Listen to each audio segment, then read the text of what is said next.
think. A thumb wave. I come up there and I didn't see it. I expect that was Jake waving a thumb. Anyway, welcome to a Podful of Saints, number 36 on the 2021-22 season. It's myself, David Tavener, over there waving the thumb, Jake Ellacott. Hello, Dave. Hello, everyone. And in the corner over there, we have Lee Wood. I've just got a text message from Eon telling them that my prices are going to go up. That's a good start to the pod. I kept that, right? They have, haven't they? Bastards. Right. Nothing else going up, is there, at the moment? No, nothing at all. Good evening, everyone. Good evening, David, Jacob. How are we? We good? Yes. I need a thing. I should have put my Watsons in my ear with you then, wouldn't I? Anyway, hearing aids. Back at last Saturday's game, St Albans City 3, Bath City 2. And I think we should do it in the style of a performance. The first 15 minutes will be good. After that, we might as well go home and do nothing. Is that how you two saying? Well, I sort of compared it to an ex-girlfriend that I once went out with. Really, really good at the start. Lots of entertainment. And then it sort of, a little bit of uncertainty crept in. And then it wasn't easy on the eye. Got a bit it all went wrong shortly, yeah? Pretty much, mate, yeah. Yeah. And then, one last hurrah before the post-mortem began, which is, it's just, I don't really know what else to say. I mean, it was scandalous that we weren't 4-0 up, before half-time. It was just chance after chance. And as soon as Bath got one goal back, I looked at Jake and we were like, no, surely not. And lo and behold, yes, 2-2 at half time. And we're like, oh, Christ alive. I just don't know how you sort of critique that game with any clarity, because it was just carnage. It was just mayhem. We had massive spells of possession and chances. And then we sort of went back a month or two in the second half in particular. Oh, I'm going to slightly disagree with you there, Lee. I didn't see us a lot of chances. I've just watched the highlights and they didn't either. We had a really good spell, I think, in the first half. I agree with you, Ben. We got 2 goals.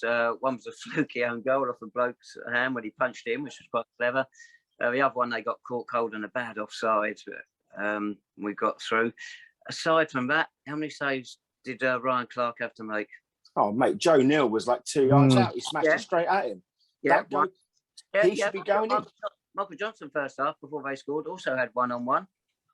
So he can help out. Yeah, but I just thought we had more of the ball and I thought we did more with it. That's what I'm saying. I think we looked more threatening.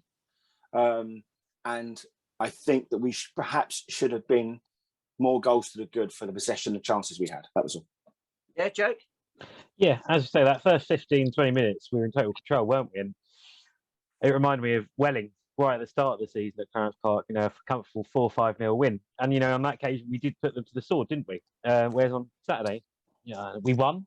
And, very, very happy about that. But that 15, 20 minute spell after that, we just totally fell off, didn't we? It was really weird. Like, the atmosphere seemed a bit subdued. No one at Clarence Park seemed to be that happy with how we were playing, even though we were doing very well. Mitchell Weiss and Joe Neal, I thought, looked good up front without, Lord and Saviour Shaun Jeffers. But I say after that, Bath, that goal back, and the whole game just changed, didn't it? And, second half, I mean, they really should have taken the lead, especially with when you get a penalty with, 5 minutes to go, and you're 2-0 and you think, oh, this is what a chance. So bit of a let off. And I think, to be fair, people might watch this and think, oh, you won, why is negativity? Ian, after the game, said, we got away with that today. He openly admitted that. So I think everyone at Clarence Park, when that winner went in, I think to say a huge sigh of relief, not because we needed the win, but because we really did escape with that, to be honest. But they're the best ones, though, aren't they? Tavs? Oh, yeah. Don't you agree? They're like the best ones when we obviously don't really deserve anything and we come away with 3 points. No. Want to see an entertaining game, and you got to give credit to Bath City Saturday. They went into it on a really bad run, and they were 2 down in 22 minutes, defending like a Sunday League bunch of clowns. Suddenly, they got their act together. As you say, they were level by half time. but penalty 5 minutes from time, which it shouldn't have been given. It was handball. It was a foul throw all through the game. They were doing foul throws. And the bloke's taking it right next to the line. He's only looking there. Didn't look down there. It was a foul throw. It's on the video. You can see it there. So maybe justice was done in them missing that. But that was our get out of jail card, wasn't it? It was, absolutely. And, we've talked about in recent months, well, at the start of the season, when we went on a good run, we had a lot of luck for us, didn't we? We were playing well, but we had luck. We had that sort of roll with us. And I think Saturday we had that bit of luck again in that final 10 minutes. And, that's what you want when you are chasing a finish inside the top 7. And it might not be pretty at times, but we got the 3 points and we really did emphasise. I think when it got back to 2-2, I remarked to a few people, this isn't the Bath City side of old.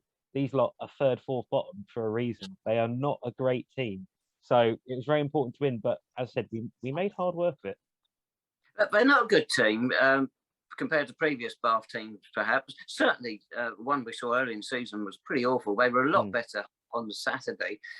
But also, the previous week, they lost away to Dartford 1-0 and talking to, I know their cameraman, I was talking to him before the game Saturday. He was saying how well they played there. And also in, I think, Mark Stillman's report he put at Dartford, they played well and they should have got something out of it. So it does look like they are improving.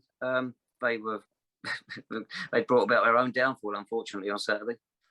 Yeah, they did. When you miss a penalty that late on, you've got to put your chances away. And I think as Wade mentioned as well, Michael Johnson made an absolutely brilliant save in the second half. I think a corner, was it? Absolutely superb reaction save that again kept it at 2-2. So, it wasn't pretty. And Bath, fair play to them. Their supporters, even though I think they were gutted at the end, I think they had a very enjoyable day out from the state of some of them we saw in the Mermaid afterwards.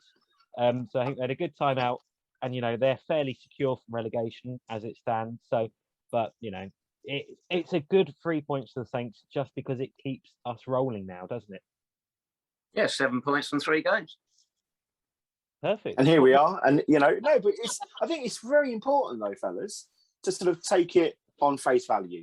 Yes, we could have lost, and we've lost games that we probably deserved to win over the past season, but it's what happens. And I think that for our 3rd goal, yes, a little bit fortuitous, but it was a good break on the wing and the fellas cut inside. But you've got to create those chances. And after they bring it back, we could have just capitulated. And we've seen that happen too many times. I think defensively we were poor is a word that we've used excessively on these pods. Ball watching, not going with the runners, simple stuff, especially for players at this level. But look, we've won the game. I thought it was quite entertaining, although a bit frustrating, but 3 points. Yeah, defensively, I don't want to criticise player individually, but I thought Evan Jones, he really struggled on Saturday. But then, as you say, Lee, at the end there, he rode that tackle down by the touchline, cut a good ball into the box, and it was a difficult one to defend. We got a lucky deflection. It went our way. But that's the sort of determination you want to see from him. And he showed he's got it in him. He just got to step up the rest of his defensive game, I think. Yeah, absolutely. I mean, when the team came out on Saturday, obviously there was a surprise over Shaun Jeffers, who was unwell. But I think there was a bit of surprise to see Tom Bender come straight back into the defence again. He's been missing, he's been absent. The defence, played pretty well at Hemel on Tuesday night. Hemel had opportunities, and I thought I really liked Tom, but I thought when he got pulled for David Noble during the second half, I don't think it was much of a surprise, to be honest. He's not played much. You could see he's not fully fit. And I thought, when Noble came on, Bath still had chances, but I thought we took a bit more of the control in the game. We just earned a bit more after Bath played very well in that opening 25 minutes second half. So that change of shape worked. We have to applaud Ian and Chris again. It might have been lucky, but the change of formation did work in the second half. We won. But yeah, I think the chopping and changing the defence after, Tuesday's win, obviously a bit enforced with Big Dave, but at the same time, I think there's a bit of surprise over that. So, but it all worked out well in the end. Yeah, I thought Michael Clark actually made a few more errors than he has done his other games coming back, but he's still come along well. And you wonder, can he go to right back? I can't see Ian changing at the moment. I think he'll leave him in the middle with whoever's fit the way things are going at the moment. Yeah, absolutely. I think that would be the right thing to do, because as much as Avan Jones didn't have a great game defensively, I thought going forward he did create some openings. He did get that cross for that winner. And yeah, Clark, might not have been as perfect as he was previously, but he still played a couple of really brilliant goals in the in the opening 15, 20 minutes for the goals. So and as we said, it's just whoever's fit alongside him at the minute. So hopefully, on Saturday we'll see a much stronger defence. The problem is still midfield, isn't it? Again, we didn't dominate in there after we got our second goal. I think it's very easy to sort of lump on the back four, but what you have to understand, fellas, is that two of those players aren't even our players. You got Michael Clark, who's coming back from months out. Just ease up on them a little bit, because they're still finding their own feet in the middle of a playoff push. And that is no easy battle, regardless of who you are or where you've come from. But Tavs, you're absolutely spot on, mate. It's coming back far too quickly. There's no bite in the middle of the park. No one's taking the sting out of the game when it needed it the most. And we've earmarked Nobby before, but again, he's now a bit part player for us at best, if he's honest, by his own accounts. And you've got to look at someone who's really going to take the game by the scruff of the neck. I know it's a cliche, and I hate those as well, but you've got to have someone in there who's going to dictate the game, especially when we're up against it. We've let a 2-goal lead slip, and we are riding our luck for large sections of that second half. Yeah, and you go up front, as you say, we had no Shaun Jeffers, so we had Mitchell Rice and Joe Neal. Don't quite agree with what Joe you said about him, Jake. I thought Joe didn't have a good game Saturday. We've seen how well he can play. So maybe when we get back on song, we'll see the best of him again. Yeah, potentially. I think he probably did miss Shaun Jeffers. I think those two are building a little bit of a partnership. And Mitchell Weiss is quite a different player to Shaun Jeffers. We have to say that. And I did think Mitchell played very well. Again, that first 20 minutes, I thought, he absolutely tore Bath apart. But yeah, Joe, he was very close to scoring, as we said, but, maybe not his best game. But again, I think one thing that did please me, that even though Shaun dropped out the side, was to see Ian sticking with the front two. And we are scoring goals now. We scored 3 again on Saturday. Defensively might have been a bit of a mare, but we are starting to score goals now. We're starting to find the back of the net, and the change of formation, going more 2 up top, is working for me at the minute. And I think Ian's got to stick with it, be it either Joe or Mitchell or Shaun and Joe. I like where we're scoring goals, though, Joe. One was a punched-in hand own goal. The other one, was defender cleared it. It bounced off Johnny Goddard's knee, and the first one was Dyer defending to try and catch an offside. It didn't work. But I'll take you it. miserable old sod. They all count, mate. They're going to go in. Yeah. Well, now when we haven't got Shaun, that's what we need, isn't it? I wonder whether Joe missing that chance in the first half affected his confidence. We don't really know how he reacts in situations like that, because he's still relatively young to us. But the situation is, does that affect him now? Is that why he went off the boil a little towards the end? But his chances were, the fact he's still creating those chances, getting into those positions, is still fascinating to see for us, because he's a work in progress. And he's had these 2 games with Shaun, and now he's up front with someone else. Different mindset, different game, different style, different type of player. So, the fact he's still getting into those positions is still a massive, massive plus. If Shaun is available Saturday for a trip to Eastbourne Borough, what changes do you make? Who goes out? I think it's going to be a swap, Shaun for Weiss. I think Ian likes to bring Weiss off the bench for that impact. Yeah, it is a tough one. I would look at, I don't know whether he brings in Noble to start this game, perhaps. Is it again? Say again? Again at Eastbourne. Yeah, but listen, we can't have these luxury players. I said, no, that's wrong. I apologise. We can't have the players who would just rock up for 15 minutes, because we could be 4-0 down. What good is that to David Noble or St Albans City then? I would much rather him have an impact at the start of the game, try and get us ahead, and then he can maintain that himself afterwards. But the thing is, a player of that quality, if he's fit, plastic pitch or not, this fella's played on worse than plastic pitches. He's played on absolute shit heaps in the lower leagues for decades, right? But he's our captain. He's our leader. He's the sort of player we're going to need to tick over the game and play at our pace. And if he's not fit, he shouldn't even be on the bench then, because we've got to have these players who can come on and influence the game. Him coming on the last 10 minutes does no favours to anybody, really, if we're chasing a game.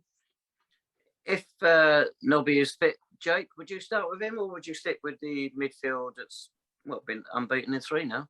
Well, I mean, with Nobby, I have one mind on the Oxford game on Tuesday night, actually, at Clarence Park, just knowing what he is like on a plastic pitch and what he'd be like on the grass at Clarence Park. But then we say that Clarence Park surface isn't amazing this season. We know Ian isn't much of a fan of it either. So I don't know. I mean, Eastbourne, it's been a happy hunting ground for us lately, and I'd be tempted. Nobby's been playing more and more minutes, and he's looked good. He's not been amazing, but he's come on and he's really controlled games, and that would be one nice thing. Bath. We actually talked about last week how we wanted to go out to the Bath game, go out and take control early on and take control of the whole game. We did that for 20 minutes, and then the plan fell apart. If we could do that Eastbourne, and I wonder if you had someone like David Noble to really just control the game from midfield, I think we probably would see the Saints do pretty well. So I'd like Nobby to start on Saturday. Will he get? Jake, I'm not sure if Ian will risk it. Jake, the one thing I would say to you is that plastic pitch, the players train on a plastic pitch twice a week, and have done for the last 4 years. So Nobby on a plastic pitch isn't a game changer as much as what people think it is. They train on plastic pitches religiously for years. So I don't see how that's going to be a massive effect. And listen, a player of that quality plays on a plastic pitch. If he needs to sort of turn up for a cause, then that'll be that. Because the thing is, my only concern is if he's fit. The worst thing is to start him and he comes off after 15 because he's pulled something or whatever. But he'll know himself. He knows his own body. Ian knows him as well. But at this point in time, we need generals out there, don't we, really? And there's no better general to come into our side than Nobby. What's the problem with Shaun Jeffers? Heard a rumour of COVID, heard a rumour he had a cold, the virus. Anybody know? On the Twitter account, they said virus, didn't they? So it's very non-specific, so it could be literally anything. So hopefully not COVID. But I think, if he's fit, I think he'll go back and start on Saturday against Eastbourne. I don't think there's a doubt about that, really, is there? So it's just whether he's got any lingering effects. So hopefully he's all right. But that's you can catch a lot when you go celebrate with those young City fans away at Hemel. You can catch almost anything. What was all that about on Saturday when we got our third goal? There must have been about half a dozen kids jumping over the fence, celebrating with the fans. All right, but as far as I can tell, they didn't do any of the chants they shouldn't have done. But now they're jumping on the blooming perimeter of the pitch during the game. It's madness. Yeah. Hey, you were a young whippersnapper once in the 1800s. Come on, mate. Yeah, I wasn't tall enough to get over the perimeter fence, though, mate. Well, listen, mate, but I'm too fat to sort of get over there as well. So, we're all in the same boat. But what I would say, I mean, it was, listen, they've broken some rules, but it was all in, it's that fine balance, isn't it? You have to let the young oiks enjoy the game. Otherwise, there's no point in having them there. Enjoy it behind the perimeter fence where they're supposed to be with the rest of us. Yeah, but kids, mate, we said this before. It's, how do you police this sort of thing? This is the atmosphere that they create now with the youth and the energy and all that. And there are 1,000 other people in the ground that are abiding by the rules. But do you remember back in 2005, I think it was, promotion season, away to Eastleigh? There's that lovely photo of Gary Alfick hugging Tim Petty after he scored. Gary Alfick, not Tim Petty, that is, for obvious reasons. And he got sent off. He's his second yellow card. Referee sent him off. Now, referee could have booked those players Saturday who were hugging supporters. So the players got to be careful. If a referee wants to be strict, right, I'm going to have you lot. But it could cause us problems. So, just stick behind the lines. Difference was that Gary Alfick went to the fans. This time the fans came onto the pitch. So there was a grey area there. But, I mean, listen, we can't keep lumping on the fans because we're the ones that keep turning up and cheering, especially the youngest, because you don't want to deter them from coming to Park. Tabs, I know exactly what you're saying, mate. And in the cold light of day, further down the sort of line, I would agree with you 100%. You cannot have any spectators of any age or any ability running onto the field of play. I think in the heat of the moment, You know, they've probably got a talking to afterwards. But they're young, they're exuberant. You know, they're living their best life. You know, one of them got to hug Michael Clark, and then off we go again. But, you know, I think we have to have some reason and some context in what happened. I mean, first of all, I think Lee's just jealous that he hasn't got the chance to hug Michael Clark first. But also... Can we please use his real name? The non-league Maldini. Thank you very much. But I think from a club perspective, I was saying they're kids, they'll learn. I think from a club perspective, the only concern will be the repeated sort of incidents, be they big or small, young or old. I think that'll be the only concern of the club, because, you know, that's something like that is something that would easily go into a referee's report. And then if you've got other incidents like bottle chucking, etc., earlier in the season, all these things can go into referee reports, and the club will eventually get in trouble, probably a fine. And, you know, at the moment, you know, the club may have all these crowds and, you know, fans, etc. But, you know, you don't want to get your club getting fines, do you? So, as Dave said, stay behind the fencing. You know, the chanting on Saturday, there were no issues with the chanting at all. You know, I think a lot of the younger lads sort of hopefully have learned from that. But I say it happened. You know, we move on, and hopefully it doesn't happen again. Speaking of the chanting, we had a message from Nigel Colkin, who said that Ian Rodgers' message before the game sort of might have sort of scared them off. I mean, I know it scared me, and it reduced him and his son Alex to just you know, polite applause. But that sort of thing goes a long way. You know, that does register, and it does resonate with quite a lot of the youth who, you know, if they don't get challenged on stuff that we're not happy with, then they'll just continue to sort of do it. But I thought they were as good as gold by the last 30 seconds of the game. So it's very muted, Lee. I thought the atmosphere was very quiet, even early on when we were firing. So whether the speech has something to do with that or not, I don't know. It's all done in best intentions, of course. It had to be said, didn't it? You know, something had to be said over the eye. It got to a point that it had to happen. It was good to hear Ian doing it, and, you know, I think that's come through complaints to the trust from supporters. You know, quite a few, and I think the club. It was a little bit hidden away in their Her Game 2 initiative announcement on the website last week, but they've also set up an email address, haven't they, for supporters to report abuse to. So, you know, I think if supporters hear anything, report it there. But, you know, at least the club is taking steps, at least. Well, we mentioned Eastbourne Borough. That's where we are on Saturday. They've got Charlie Walker playing for them. He played last week in a 2-0 defeat at Ebbsfleet. It's a big game for both clubs. We're 4 points above them. We've got 2 games in hand. If they lose, then there's going to be quite a gap between them and the playoff places. So what are they doing? They've won 3 in the last 8. We're on a little bit of a run now. It's a game where we can't afford to lose, I would say. Yeah, it's not dissimilar to sort of the Hemel game, is it, really? You know, if you win, you can build a bit of a gap to them trying to chase you down. So we need a similar performance. But, you know, Eastbourne, Priory Lane, it's been a happy hunting ground for the Saints recently. You know, we've got some decent results down there. It's a nice little day out for the lads on the coach to the seaside. But yeah. Your opinion of nice and my opinion of nice are completely different. Mate. Very, very different standards. But it is a huge game. We've got 2 huge games, actually. If you look at both of them, Ian's going to really have to put it together. You know, he's got a big task on his hands, you know, for the next Saturday, Tuesday. It's really difficult. So I think you've got to be, I think, as Dave said, you've got to avoid defeat Saturday, really. If you lose, then suddenly, you know, things are looking a little bit hairy again. Yeah, Hungerford could go above us if they win. Eastbourne will be a point behind us. We know our games in hand are starting to disappear. I would say it's going. We've got to go for a win. I don't think we should be happy with a point even late on if it's level. I was just going to say to you, Tabs, have we now got to a situation where, you know, they're not in any form of any sort, but is it a case of now we're not trying not to lose games rather than us sort of trying to win games? Because if you look at the Eastbourne fixture, you are looking at that thinking we should be getting a win there. Really, you know, it's that sort of, bearing in mind who we've got coming up. You know, we've got to be looking at this one and Oxford for at least getting the minimum of 4 points. Yeah, we have got some big games coming out. As you say, Oxford next Tuesday. After that, we've got a couple of so-called, one easier one, Billericay, a team called Ebbsfleet. I think they might be quite tough. And Maidstone.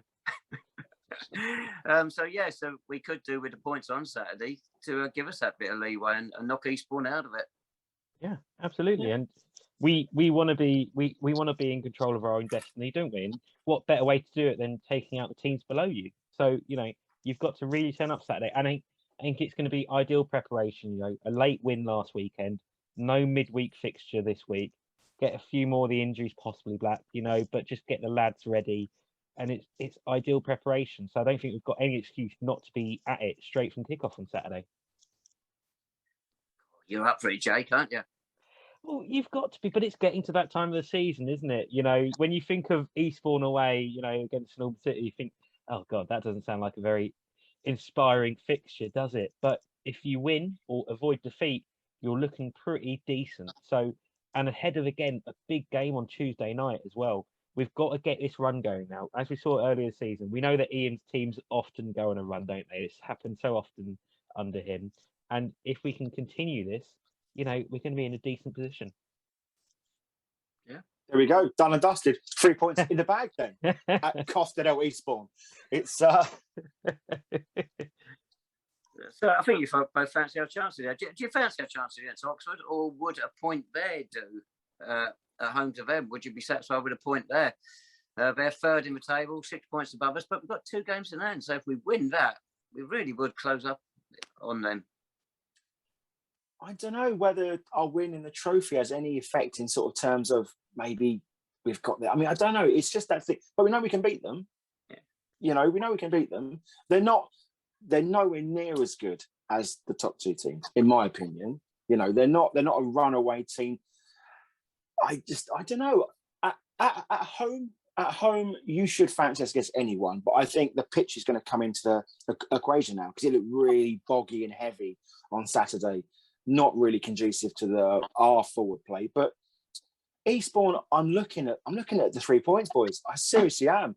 And if we get a point against Oxford on Tuesday, that's not the end of the world either. No.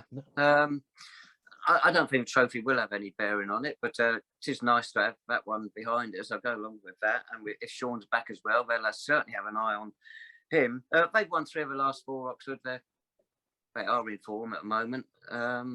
It promises to be 2, I think, potentially good games. As long as we don't go either sides in games, don't go settling for a point. I think we're up for 2 good games coming up. I think it's important for. No, sorry, Jake. I just want to say that I think it's important for Ian to play players on form, especially in the defence, and not play them for who they are or what they've done previously, because you can't be going by names at this stage of the game. You've got to be playing who's on form, who's fit, and who's going to bring it on a Saturday or a Tuesday.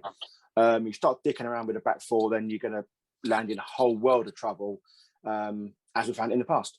Yeah, I echo that. I think especially the defence. I was going to mention actually, in midfield, I wonder if we might see Ian make a few rotations between Saturday and Tuesday. Thinking of Dulwich to Hemel, he made a couple of changes to the team. On the face of it, they didn't look the ones you expected. Players not necessarily in their positions, but we have to say it worked.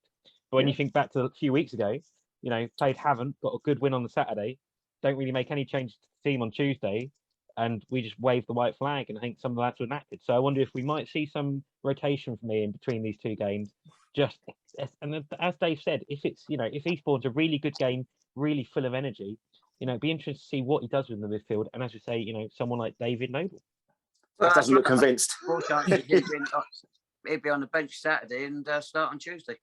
Yeah, I wouldn't be surprised either. Yeah, it'd be interesting to see if he looks to use Hugh Dawson and Alex Lancashire as well. At some point, because they've dropped out of the picture a bit, haven't they? Apart from Alex away at Hemel, he didn't do much wrong. He didn't have a great performance, but he didn't do an awful amount wrong, and we won.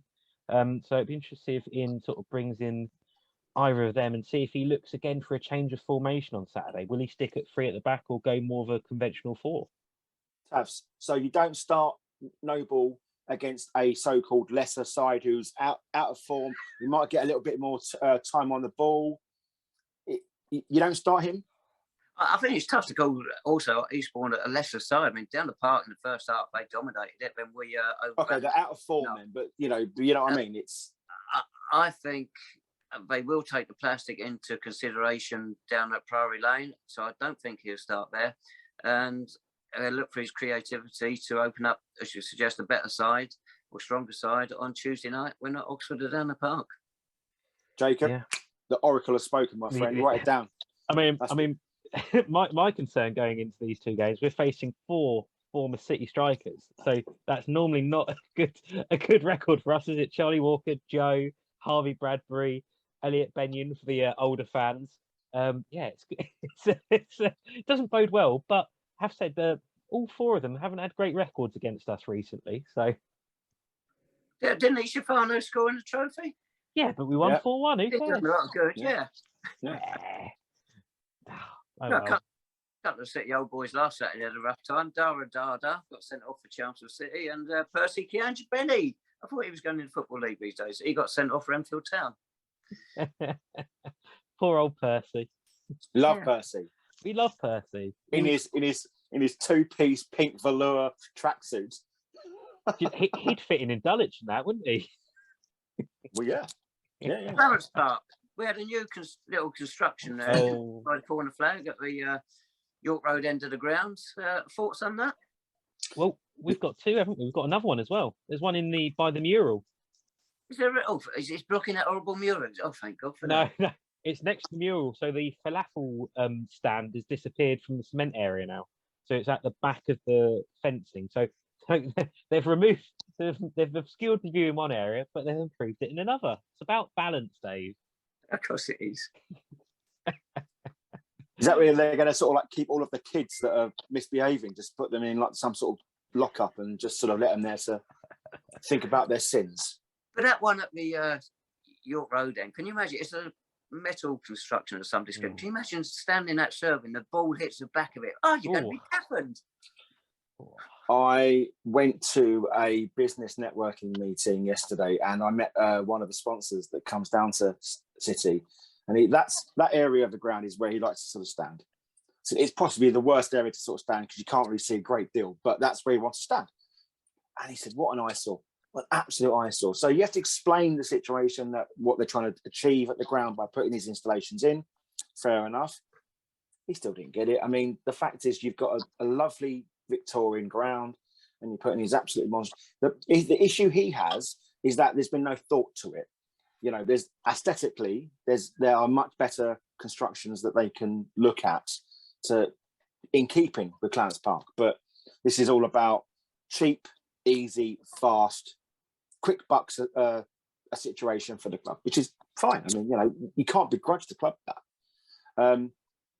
Position-wise, it's probably not ideal, but you know, if it helps ease the queues around Clarence Park and makes the supporter experience better, I'm all for that. I think they're just, you know.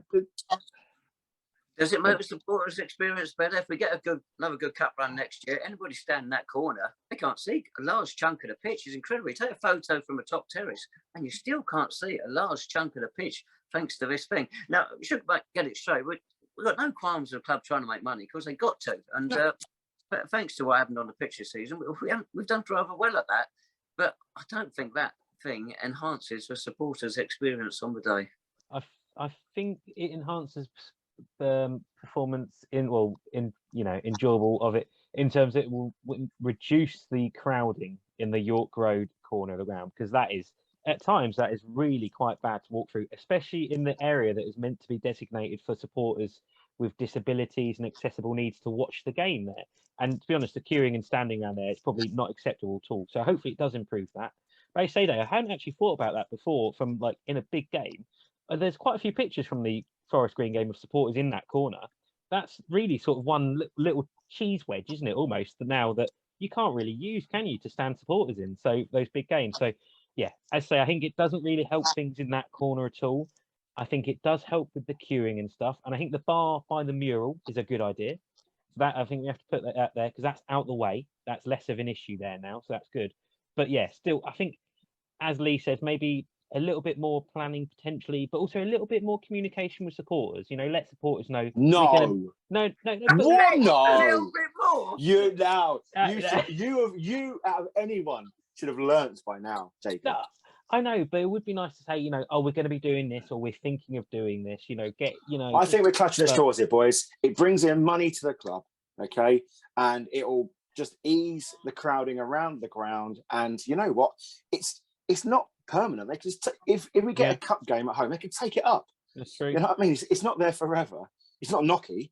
You know what I mean? It's just.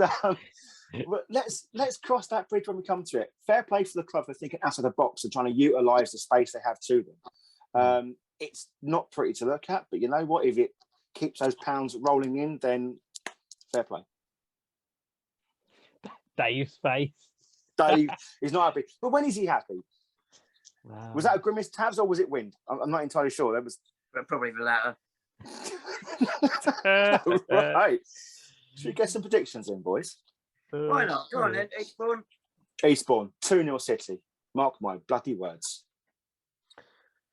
I'm going to go 2-1 Saints. And on Tuesday. 2-all. I was going to say 1-1, so just to be different, I'll say 3-1 Saints. Different or difficult? Both. You know me. Yeah, unfortunately. So, and any rumours of signings, or does it look like this is what we're going with for the rest of the running? I think the recent run of results has taken the pressure off signings, hasn't it? There's been a lot less discussion about it, etc. So I think that is probably why. So I suspect Ian is still out there looking. You know, Ian and his backroom staff, but will they make a signing? I don't know. I think that midfield we still need, don't we? Really, I think we'd all agree on that. But does Ian want to upset the balance of the squad at the minute? The harmonious approach that he took in the first half season appears to be coming back now. The positivity in the squad. So harmony is all well and good, Jacob. But the thing is, though, mate, he's not had any problems with disrupting the board. You know, Exactly that classic thing before, where players, whatever. But you've got to have the best possible squad, and if that means bringing someone in, he's had no problems with that before. So why should that? Unless he's just being stubborn, stone-headed for the sake of the fact that the fans were calling for Sam Cox. And Sam Cox wanted to come, and that didn't materialise for whatever reason. But the fact is, we want the best players. We've got a massive, gaping chasm in the middle of our park that needs filling with a quality, experienced, energetic central midfielder. And, you know, why just not go and get one? Because the fact is, we're going to keep having these conversations about gaps in the midfield and the ball's coming back too fast and it's not sticking up front. We've got a very inexperienced striker in Joe Neal, young, hungry, but, you know, it takes time to develop this sort of thing. And we need someone in the middle of the park. And that's why I'm pretty convinced Nobby's going to play a really massive part on Saturday, because I think that's now a problem area for us. And if we keep getting overrun in the middle of the park, fellas, then we're going to keep releasing all hell on the back four. And they can't cope every single time. I think Jake's been enticed back into the media department, Lee, with statements like, we want to keep the team harmonious and whatnot. We don't want to bring players in that might actually win us some games. Goodness. Hey, we've won 2 on the bounce. Come on. Wow. Oh, Well, look, we're looking forward to a day by Costadale Eastbourne, and we look forward to giving Joe some abuse next Tuesday as well. So it's all going to be good. Joe, what about the other two? Yeah, exactly. Elliot Benyon will be like a throwback to your youth league. I mean, come on. Legend, mate. A legend. I'm not having a bad word to say against Elliot Benyon at all. Harvey Bradbury, what an absolute thug. But apart from that, he's... Talking about Elliot Benyon, did you see that volley goal he got earlier in the season? It's magnificent, wasn't it? Yeah. Rolling back the years. Yeah. Oh, dear. I think this is falling apart, isn't it? Hope he hasn't got any more votes ready for next Tuesday. Oh, hopefully not. Yeah. If you do want to tweet us abuse or your opinions, send it to @Podful of Saints on Twitter. And there's also an email account as well where Dave will respond to you because he's not got much else going on at the minute. So if you're interested, look at it. I want to thank the young supporter who I was going through the York Road turnstile on Saturday. He just turned around to me and went, "Oi, you! Love the videos," and then he's buggered off. I'm like, didn't catch his name. Thank you for that, mate. Just randomly shouting abuse, barking at people in Clarence Park. But yeah, brilliant. Good. We had the same in the old Speckled End, didn't we, as well, Lee? We had a gentle cut up. So, you two were on my TV in the living room, Ella. Excuse me, what? Hey, and not in a good way. No. Oh dear. Well, thank you very much all for your watching as always, and we will see you again, same place, same time next week. Thank you very much, everyone. Cheers. Take care.